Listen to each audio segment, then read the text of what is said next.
The broadcast is now starting. All attendees are in listen-only mode.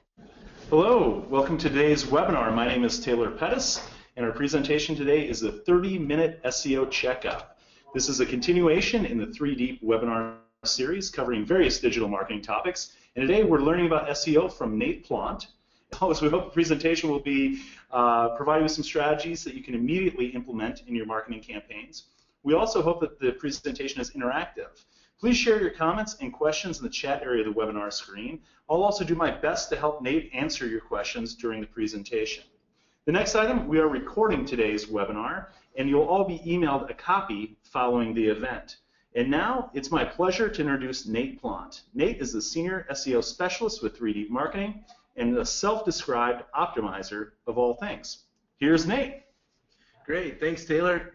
Appreciate that great introduction there. So everybody out there can put a face to the voice.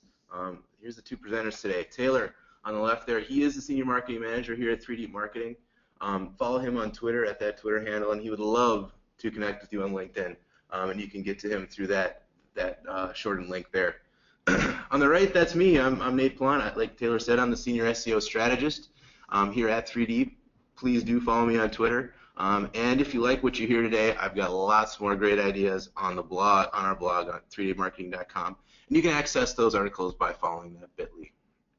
So, as Taylor mentioned, the title today is the 30-minute SEO checkup, and the reason for this webinar is really to enable you at home to look at your website the way an SEO does, and to be able to walk through some common issues, or at least identify some common issues. And build out a workflow to fix those issues, and to in order to get a more visibility in search engines and to perform better organically. So what can you expect today? Well, here's the agenda. Number one is what to expect today. Number two, we're going to run a little bit through why you should check your SEO health, why it's important to your business. I'm going to be using various tools today, and so right up front I want to run through what those tools are. And for you at home that like to kind of work along with me, I'm going to leave some time for you to go get those and even work through this as we go. We're going to go through the how-to steps.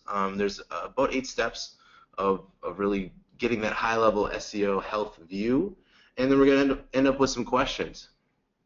So without further ado, I'm going to hop on into it. So what can you expect? Why are you here? What are you going to gain out of this? Well, number one, you're going to hopefully get a good feeling about how SEO health impacts your business. Number two is really the meat of it. It's a 30-minute process to inspect your common SEO issues and identify some problems through the use of SEO tools. And then finally, you're going to learn how to build a workflow and a checklist to repair these common issues. So before we move along, I like to start out with a little bit of a background of what exactly is SEO. And if any of you were on my last webinar, SEO 101, I talked through this a little bit, but wanted to just kind of ground everybody as to my viewpoint in SEO. If you can get a bunch of different answers about what it actually is, to me it's really 2 simple things. Number one, it's the practice of making your website as accessible as possible to search engines. And number two, it's ensuring that your website is as useful and relevant as possible to your current and prospective customers. And just to help visualize what I mean here, think of your website like a house. You got this great little house. Okay. Ensuring your website is accessible to both humans and search engines is really like looking at the foundation and the front door of your house, right? You want to make sure that there's a really good structure that you can build on, and that you can actually enter it through the front door. The second part of SEO is ensuring your site is relevant and useful to your visitors, and that is, the color you paint your house, the windows, the treatments, the flower pots, all the extra things, the fun things that you can do around your house. So, but without the foundation on the front door, it's just a pretty box, right? So we want to make sure that your website is really the best house it can be, and so this checkup is really like a 30-minute home inspection for your website. Why should you care about your SEO health? That's a great question, and I'm going to run through the reasons here. So here's a boring statistics slide. Organic traffic, it accounts for anywhere between 47 and 64% of all website traffic. That is pretty staggering right there. And this was via a study conducted by a company called Conductor back in 2014. Where they have access to millions and millions and millions of sessions of data through lots of websites. They found that anywhere before it's about 50 to 60% really is organic traffic. If you think about it from a search query perspective, there's about 52,000 search queries that happen on Google every single second. That's a crazy amount of search queries. Considering back when Google started, there was about 10,000 that happened every day. It's a big increase. If you do the math there, this translates to about 4.5 billion searches every single day.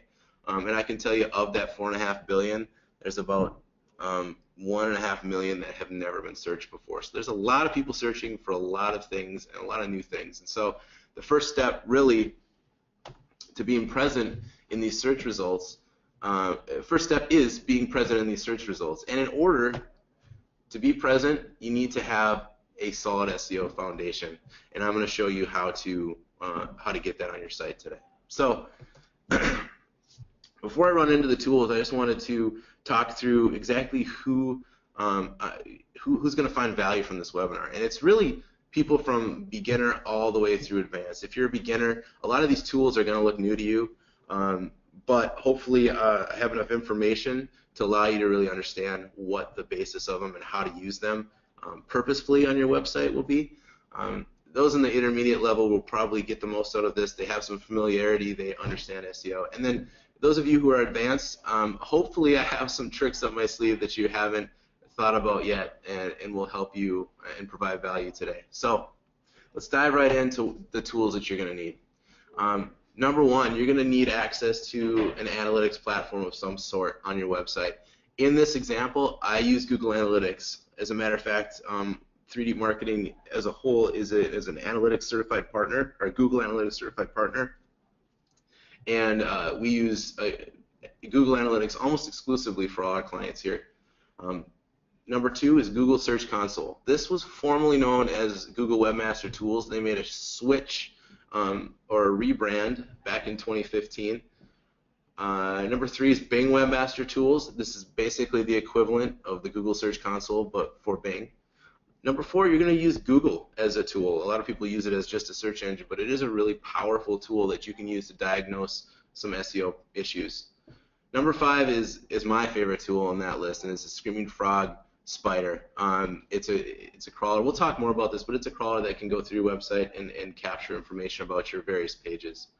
Number six is a tool that I developed here internally at 3D to help us visualize website data. So it basically helps to visualize the common issues identified through the Screaming Frog Spider in a way that's meaningful. And number seven is the Panguin Tool. I love this tool. I didn't develop it. I wish I did, but it's developed by this agency called Barracuda Digital out in the UK. It's incredibly super helpful tool when you're trying to diagnose any algorithmic issues that your site may have.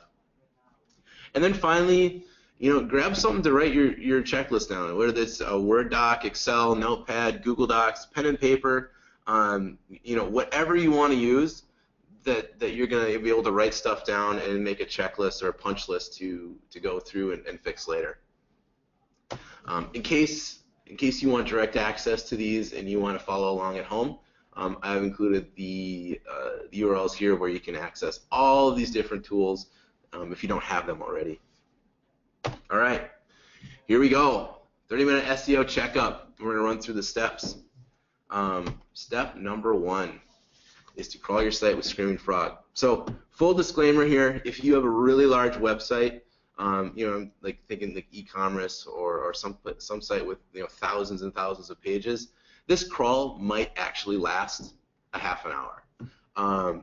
But the great thing about the 30-minute SEO checkup is that you can start this crawl, kind of set it and forget it, and then move on to some other steps in the process. So that's why we start out with the crawl first. All right, if you have not or do not have a copy of Screaming Frog Spider, it is free for you to download. If you go to this URL, screamingfrog.co.uk/SEO-spider, I recommend you go there and download, at the very least, the free version. Little tip here, though: if your site has more than 500 URIs, meaning Uniform Resource Indicators, these are like not only pages on your website, but image files, maybe JavaScript files, CSS files.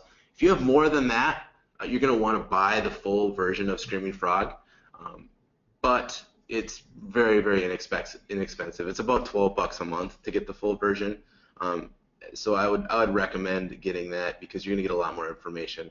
So that being said, once you have your Screaming Frog Spider open, I want you to type your domain right into the box at the top and hit start. Pretty easy to do there. The pro tip here is that if you have a site that operates with subdomains, you're going to want to exclude the www to capture info on all those subdomains. If you only want to capture info on the www subdomain or some other subdomain, make sure you enter that before the root domain of your site. So anyhow, type that in, hit start, and the frog is going to start crawling. As it's crawling, it's capturing information. You can see it in the image down there where it lists out the URL and then various pieces of information about it. While it's running, you need to download the crawl data visualization worksheet that I had referenced earlier. And you can do this by heading over to the 3Deep website.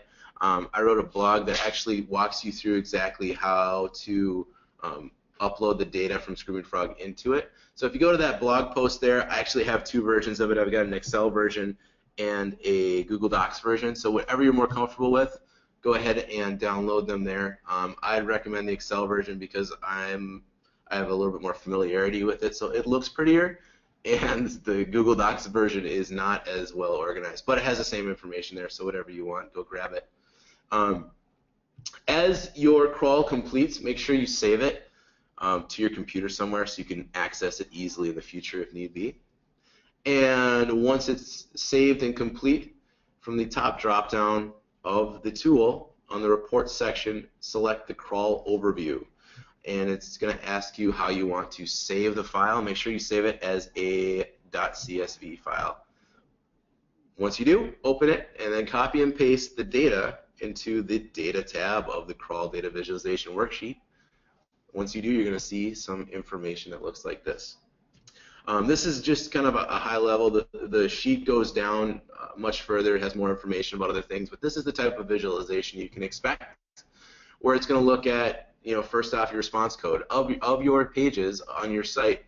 What came back as a response code? What we're looking for here is success, obviously.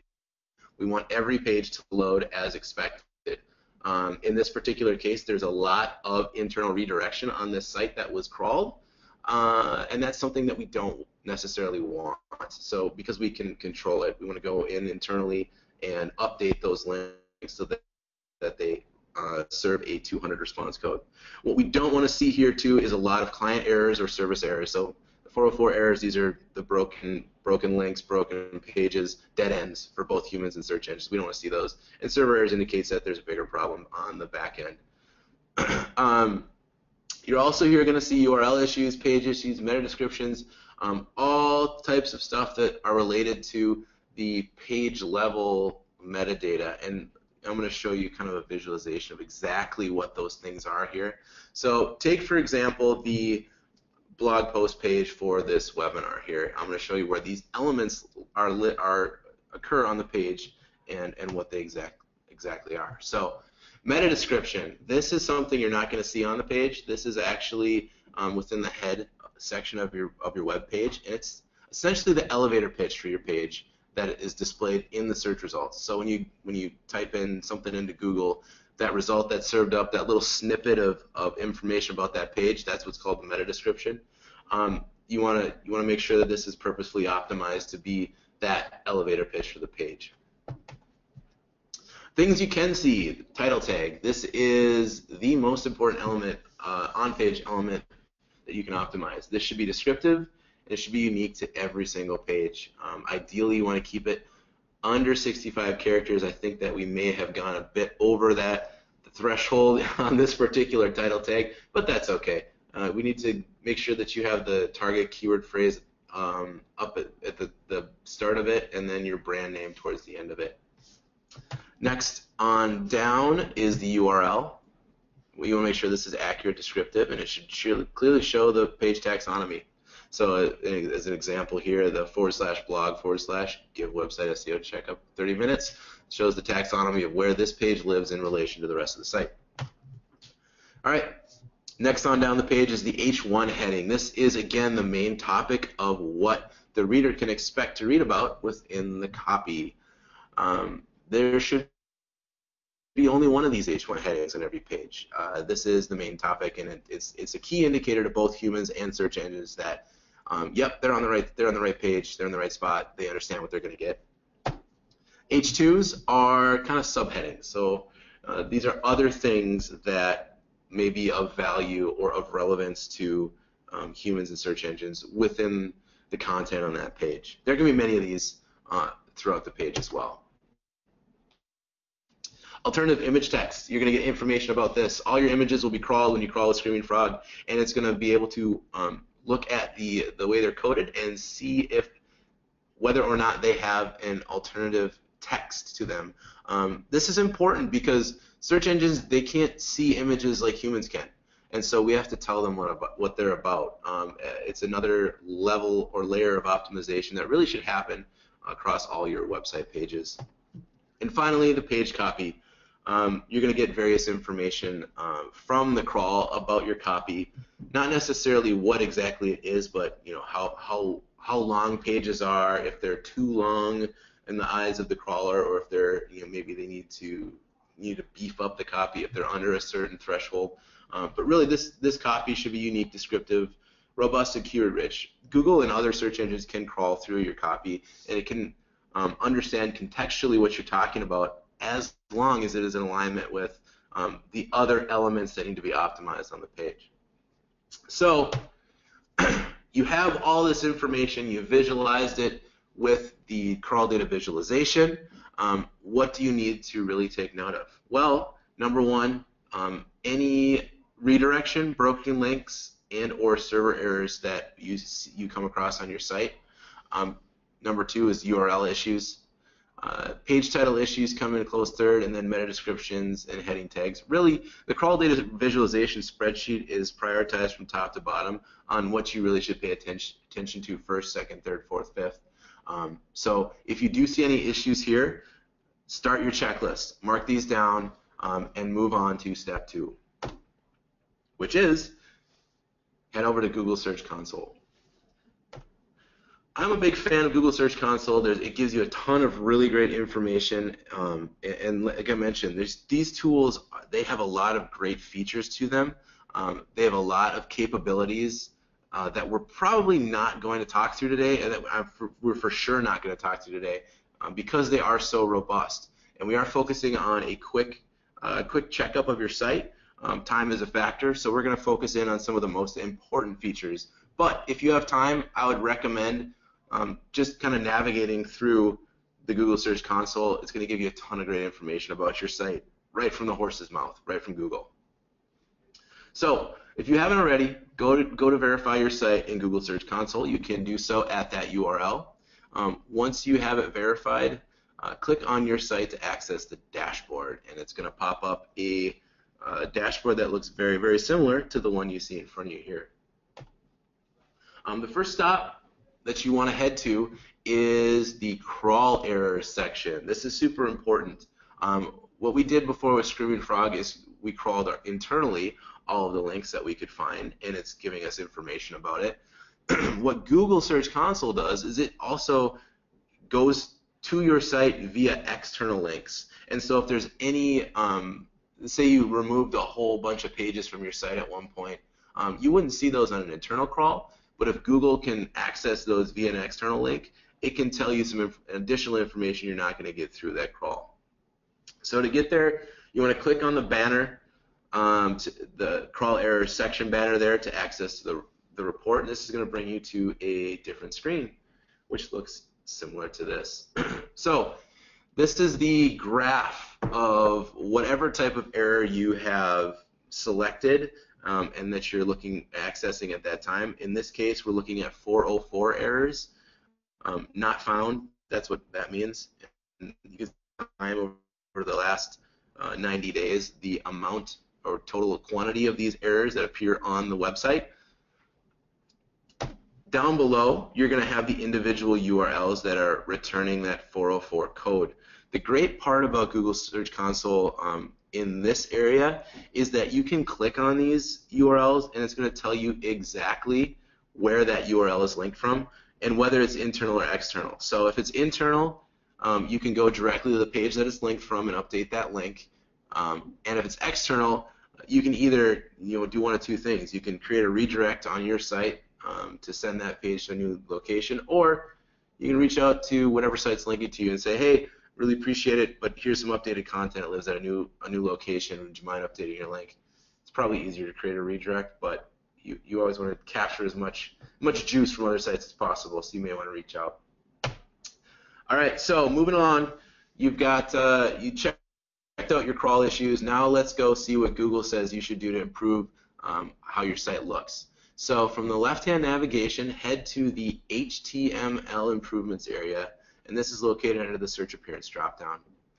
Here you're going to find a listing of issues with various on-page elements. And so again, we're looking at those on-page things like meta descriptions, title tags. You're going to get some more information here that you're not going to necessarily see right away from the visualization spreadsheet.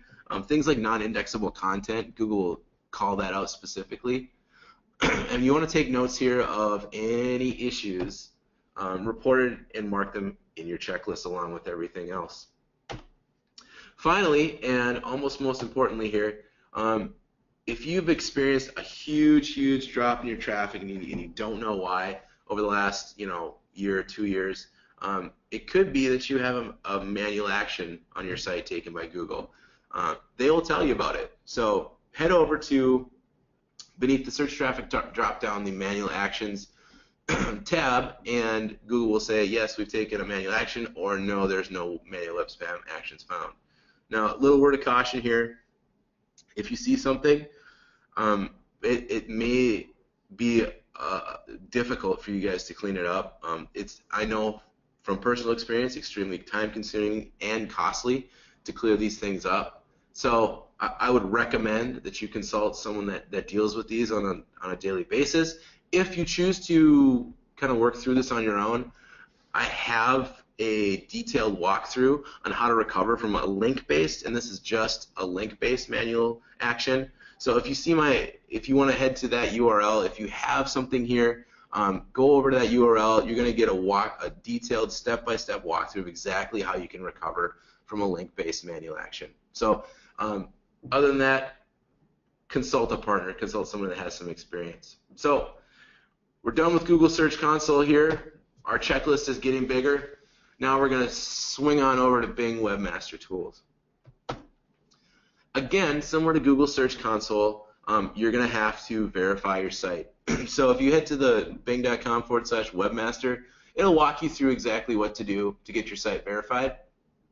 Once you do, click on your site to access the dashboard. You're going to see similar types of things represented on the Bing Webmaster Tools dashboard as you are in the Google Search Console. However, there are some additional things that they list. Their algorithm is a little bit different from Google's, and so you can get much more comprehensive, detailed information about your site when you use the two in conjunction.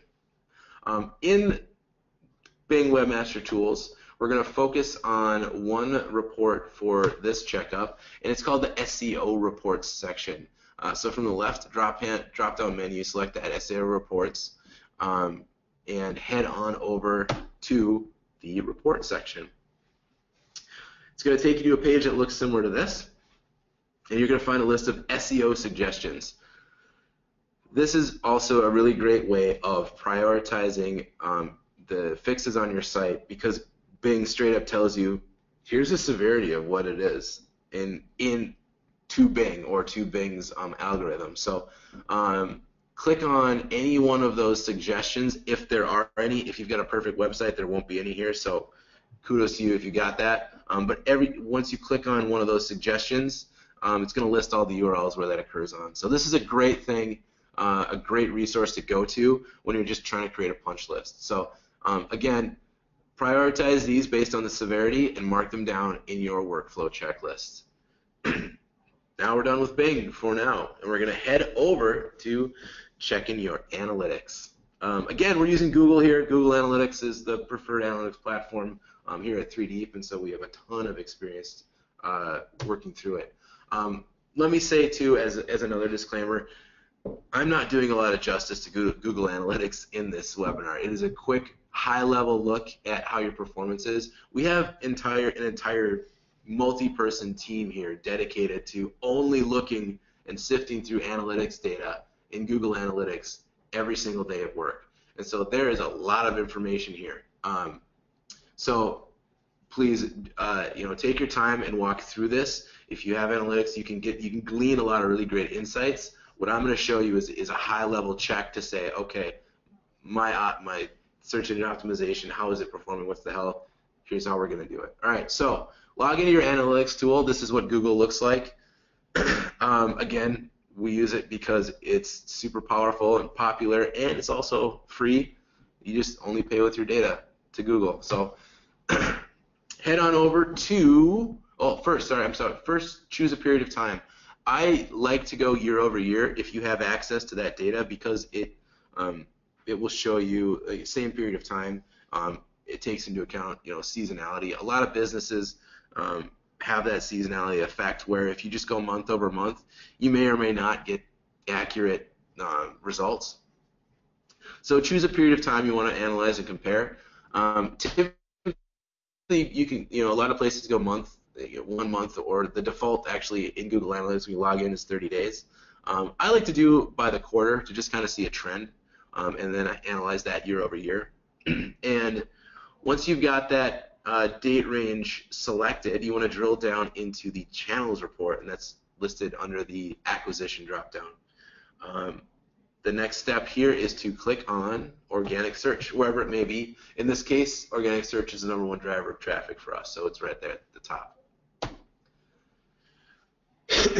Once you click into the organic search section, you're going to see the year-over-year data represented in a chart form like that. The most recent data is in a blue line, and the previous year's data is in the orange line.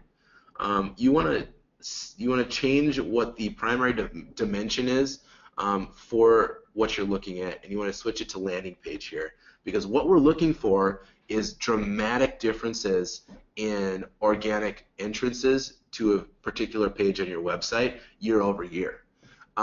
What this is going to tell you is, okay, what happened with this page? Did something happen in the last year that made it inaccessible either to search engines or to humans, or is this page still relevant? Like a good example of that is, whatever your industry is that you're in, maybe you created a blog post talking about the trends, industry trends of 2013. Although it may have been a really great blog post at one point, driving a lot of traffic, it probably needs to be updated to this current year, or maybe looking forward into next year. So what this is going to tell you is where you need to focus your efforts in recapturing or regaining some of that lost organic traffic. And what you want to do here is mark down any pages with these drastic drops that you do see onto your checklist, and you can go back in and analyze what's going on later. All right, we're done with analytics. That was pretty painless, right? So we're going to head over to the Panguin Tool. Don't log out of analytics, though. The Panguin Tool requires you to be logged in, and I'm going to show you why. So the Panguin Tool, what is it? It is a tool developed by a company called Barracuda Digital. As I mentioned, they're located over in the UK. And what it does is it pulls in the organic data from your analytics and overlays it with when major updates to the Google algorithm have occurred.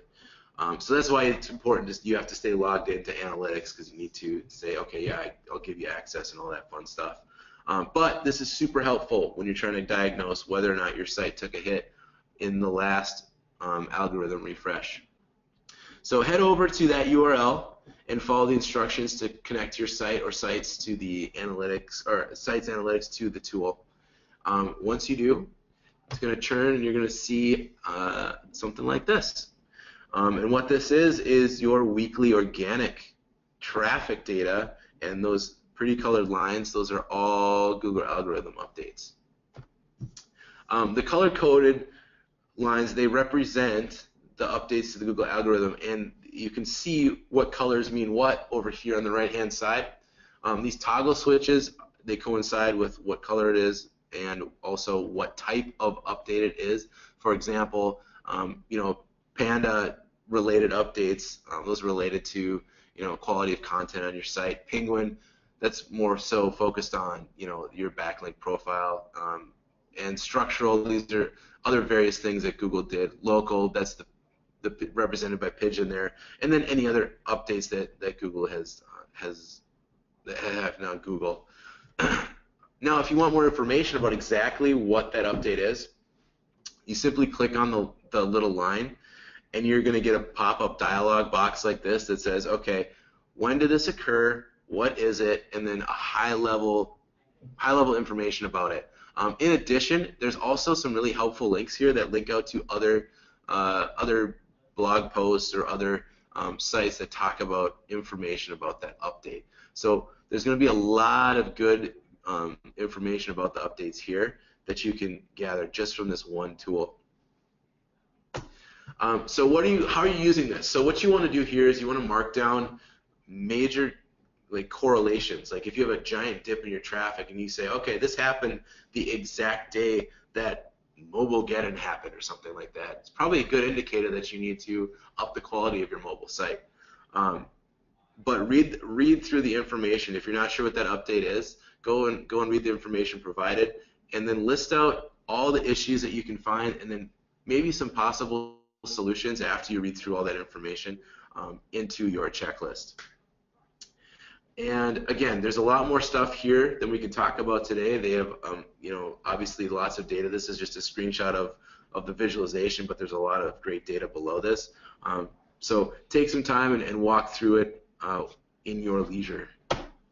All right, we're done with the Panguin tool. Now this is the last step, and it's Google yourself, but not like that. Google it like this.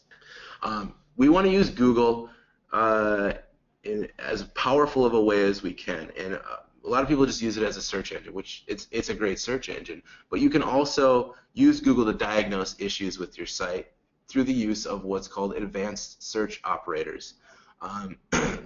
This site colon is an advanced search operator, and what it's saying is, hey Google, send me back all the results that you have in your index of domain.com.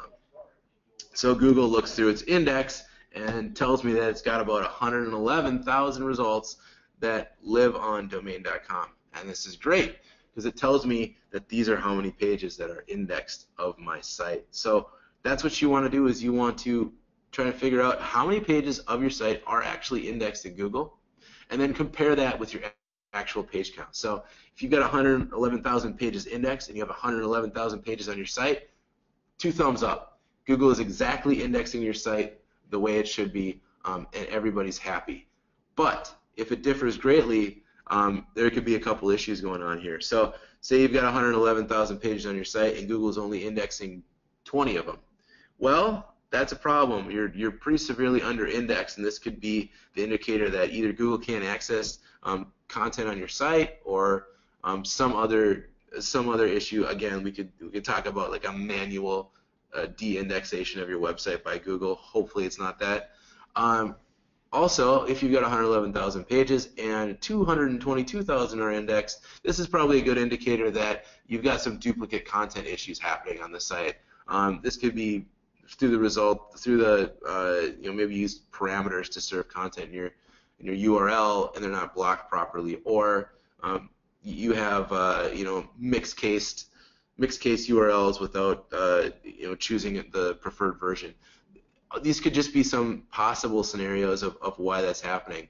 But what you want to do here is really just mark down what the high-level observations are. So over-indexed, under-indexed, right on indexation.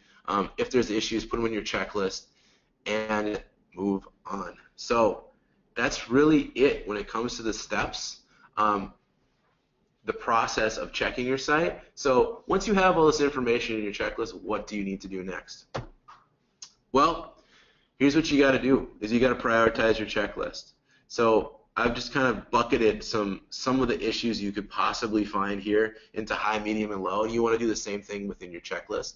High priority issues, these include things like, internal redirection. Anything internally in your site that is being redirected, you're losing the value through every redirect internally of whatever link juice associated with that URL. What you want to do is not have internal redirection. Again, remember, we want every page to return a 200 status code.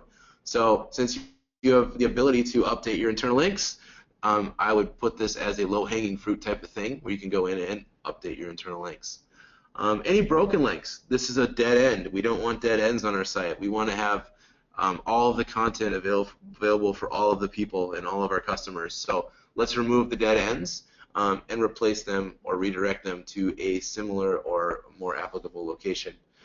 Page title issues, again, like I mentioned, the page title is the most important on-page element. You got to get this thing right if you want to show up in search results. Uncrawlable website, that's a pretty big high priority issue. You can't even be in the index if Google can't access you, so make sure you're crawlable. And any manual actions that you may have. Medium priority issues, some examples here. These are like your heading tags. If you have some, either multiple H1 tags or you're missing H1 tags or whatever issues may arise, and again, that visualization will tell you what you got going on.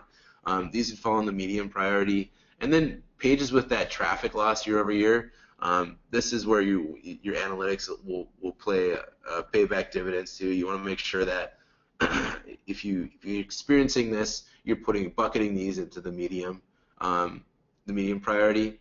And then low priority, these are things like meta description issues and alt image text. Meta description is a really great thing to have optimized, but it's not a direct ranking signal to Google. So while click-through rate is, and meta description directly affects click-through rate, that's the reason for optimizing it. But it's one of those things where if you had to prioritize it, I would wait till later to fix that. And also alternative image text, it's important, but it's super duper time consuming if you've got a lot of images. So this is something that I would, maybe it's just me being a procrastinator, putting off the tedious task until the end. You can wait on the alt image text for a little bit. All right, so let's review kind of the workflow and timeline so that you can get this thing done in 30 minutes.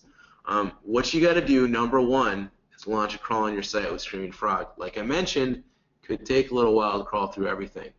But while that thing is running, you want to download the crawl data visualization spreadsheet from our website, and also head over to Google Search Console and start that process there. Once you're done marking down the issues reported in Google Search Console, head over to Bing Webmaster Tools, do the same thing there. After you've marked those down, it's probably a good time to go check and see if your crawl's done. If it is, export that crawl overview report and load the data into the spreadsheet, and you'll have all that great visualization at your fingertips. Once that's complete, head over to your analytics platform, go through your organic traffic data there. Once you're completed, make sure you don't log out. Head over to the Panguin Tool, connect that up, and make sure you see how your site is performing after all the algorithm updates. And then finally, once you've got those issues marked down, you want to go check your indexation in Google. And again, make sure to mark down those issues as you go. If you follow this timeline and this workflow, you're going to be able to quickly and easily diagnose some high-level SEO issues with your site and improve your performance literally overnight with these types of things. So I want to thank you guys all for coming to the webinar today. And now I'm going to open it up to Taylor and any questions that you may have for me. Thank you. Yeah, thanks, Nate, for leading today's webinar. Lots of information, lots of tools, and people should be able to go home and actually put a lot of what they took away from today's webinar into action. So as Nate mentioned, we do have some time for some questions, and and I see some people have already written some questions in the text field. The way this works is if you type your question in the text field, I'll relay them to Nate. He'll do his best to respond.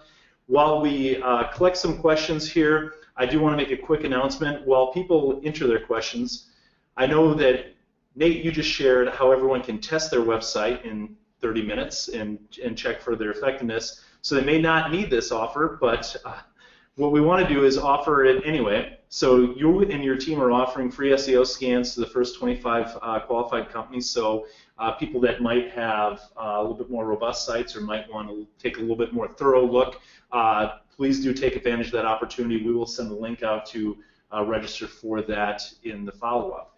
As we collect some questions here, one of them that came in was a little earlier on. It was related towards Screaming Frog. Are there other tools out there like Screaming Frog, or is Screaming Frog the only one of its type? Why do you like it? I just love Screaming Frog. There are a lot of other crawlers on the market, but not at the $0 price point.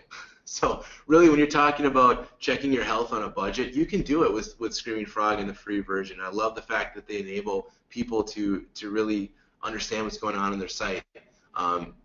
But again, like I mentioned, if you want a little bit more data, you gotta pay up a little bit. $12 a month, not that bad. I want to mention here too, I have not paid by Screaming Frog in any way to endorse their product, nor am I looking for a handout. I really believe in that company. So yeah, there's other crawlers out there, and there's a lot. There's some crawlers out there that are much more expensive and much more thorough.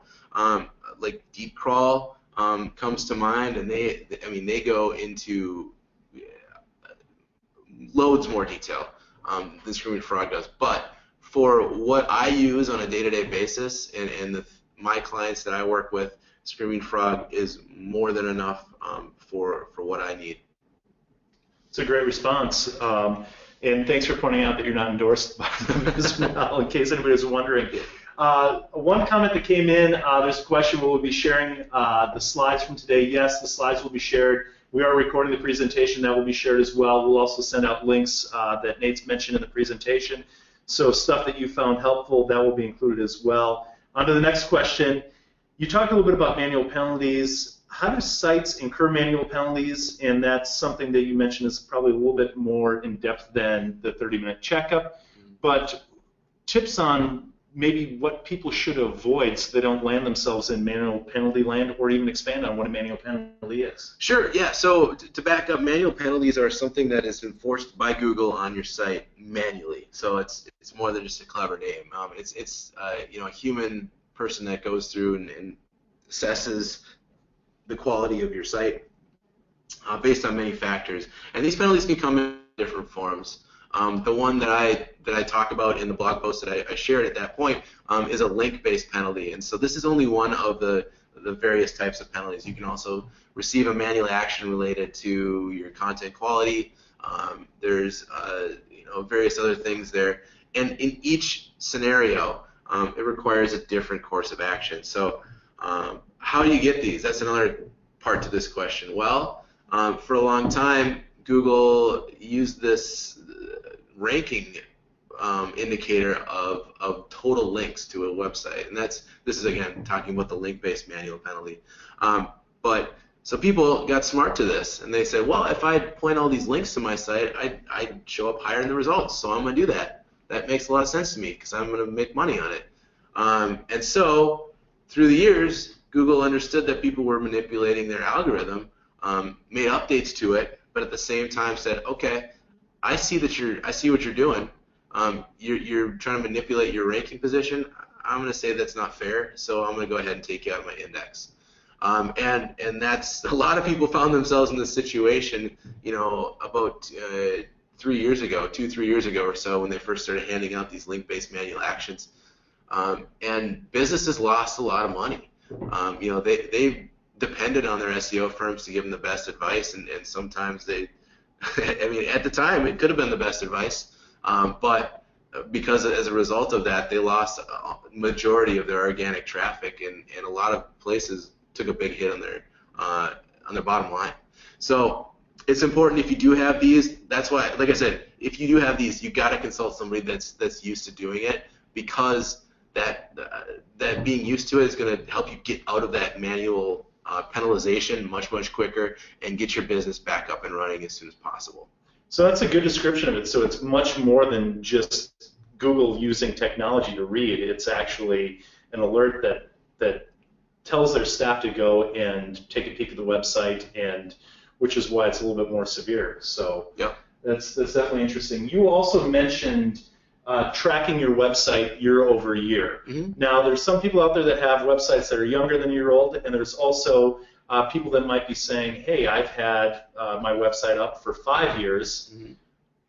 And I want to see how that plays out. Is there tips for people who might have a younger website, or even tips for people that say, hey, I want to measure my improvement over the course of 5 years or 10 years? Yeah, no, absolutely. I use year over year as just a really good indicator, again, because of the seasonality of business. If you've got a younger website, that's no problem. I would use month over month data, or similar period of business over similar period of business. So say, for example, you're really busy in the winter and also really busy in the summer. Maybe compare those two time periods, or maybe you want to compare spring and fall as kind of your mid-range slow seasons, or whatever it may be. But the reason I use year over year is because it's the most accurate. If I'm comparing month over month data, it may or may not tell me a really good story. There may be some things that happen that other reasons other than what we're looking to get at through checking the year over year data of why a page is experiencing an increase or a decrease in traffic. So keep it consistent and keep same day this year versus same day last year. You're going to have better results when you're analyzing your SEO health. It's great tips for people out there. The final question that I think we have time for today, and it's probably a good question to end on. So right now people have learned how to do a 30-minute SEO checkup. How often should they be checking their website? Is this a once a month thing, a once a week thing, a once a year thing? Yeah, that's a great question. The 30-minute checkup, because it's easy to do, it's quick to do, I'd recommend doing it frequently, probably about once a month. The great thing about this workflow and this process is that you can run through the check, you can run through your checklist and fix the issues, and then you can run the check again. And you're going to see almost immediate results from check 1 to check 2 once you've updated all those issues that you found. So I would say, if I'm a business owner and I've got a website, I'd run that 30-minute SEO checkup this week, and then I'd put my IT team, or if you have an IT team, on fixing that punch list of errors next week, and then once they're complete, I'd run it again just to see, how it's affected. You can take a look at your analytics data. That's going to tell you, oh wow, you fix a bunch of stuff, and all of a sudden I'm seeing a 20% increase in traffic, for example. And that's really what we want you to see. Now, I want to mention that there's not necessarily a silver bullet when it comes to SEO. A lot of SEO is fixing a lot of the little stuff that doesn't seem like it's going to make a huge difference, but it's kind of some of the whole is greater than the parts, or whatever that saying is that you need to do all these things in conjunction to get the best possible result. And you may miss some things, or you may look at the higher impact, higher priority things in the first checkup, and then move on to some of those lesser things in the second checkup. And over time, as you progress and get better, you're going to perform much better organically. But it sounds like making this part of a regular rhythm of business really will return in the organic traffic that receives, so it's a big return on investment just by taking 30 minutes a month. Yeah, you pay your mortgage once a month, right? So you want to go ahead and pay your website a visit in terms of your SEO checkup once a month. So mark that on your calendar, or whatever it is, the 1st or 15th, or wherever you pay it. Make that the same day you check up on your website. Well, it's an interesting analogy, but a good way of remembering it. So we're at time right now. I definitely want to thank you for your presentation today. I want to thank everybody else for attending and for the questions and for the conversation we had afterwards. As a reminder, we'll be posting this information on our website. It will be emailed to everyone who attended, and so you'll have availability towards the links and the resources that Nate mentioned. And also, if you do have a little bit more robust site and you're looking for some help, please do consider the SEO scan too. It's a great way just to put Nate and his team to work, I guess. Yeah, right. Well, thank you again, Nate. Appreciate your time today. Great, thanks. And thank you, everybody, for joining.